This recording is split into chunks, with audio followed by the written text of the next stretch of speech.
One of the most baffling mysteries of the universe has triggered a major expansion of a huge scientific instrument in the western Utah desert.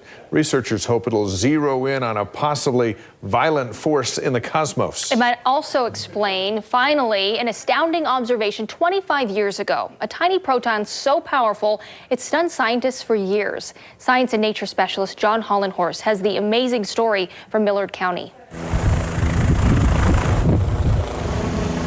This is big-time science in action. We're going from sort of 300 square miles to 1,200 square miles. Vast acreage for hundreds of these. No, these are not flying hospital beds.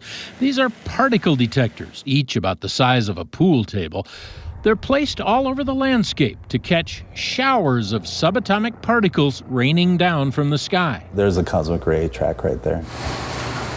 There's a big observatory. It opens at sunset to provide a glimpse of the heavens at night. And these are the focusing mirrors for light that's caused by cosmic rays in the sky. Cosmic rays are not actually rays. They are high-speed particles coming in from outer space, blasting atoms of air to smithereens. And so they hit the atmosphere. They create like a fireworks shower. So that's cosmic ray track. That's cosmic ray track. And that's what we see. That's what we look for.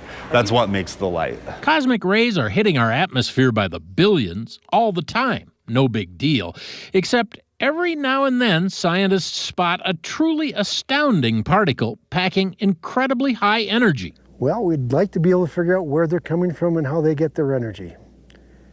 All we know at this point is they're coming from out there someplace. 25 years ago at Dugway Proving Ground, they spotted the granddaddy of them all, the super champion, ultra-extreme high-energy cosmic ray. For scientists, it was a sensation. A bit like people working with chimpanzees and suddenly a 100-ton gorilla walks through the door. I mean, you've got to pay attention. A tiny object packing a major league punch. Much smaller than an atom, and yet it has enough energy that it's like a fastball being thrown at your face at 80 miles per hour. It's still the record holder for energy, and it was dubbed by other people the "oh my God" particle. That was the reaction.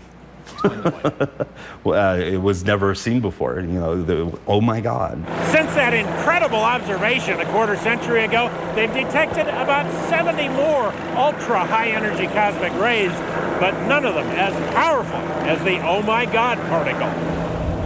They're stepping up the search for others like it. By next year, they may be up to 1,100 detectors, quadrupling the spread to 1,200 square miles. The goal?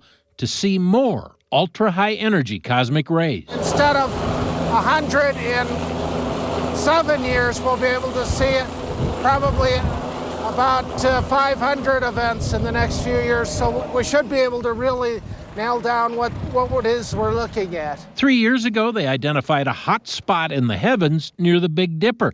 Many of the most energetic particles seem to come from there.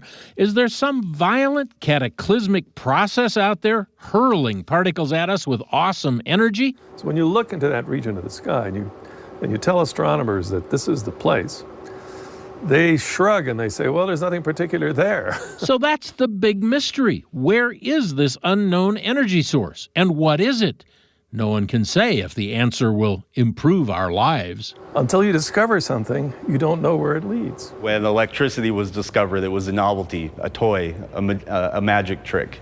And now it runs our lives. Completely revolutionized the world. But if you asked Maxwell, one of the inventors, discoverers of electricity, what electricity was good for at the time, he couldn't tell you. And if that isn't a good enough justification, there's always the pure science motivation, the oh my God particle, an incredible mystery that begs for an answer.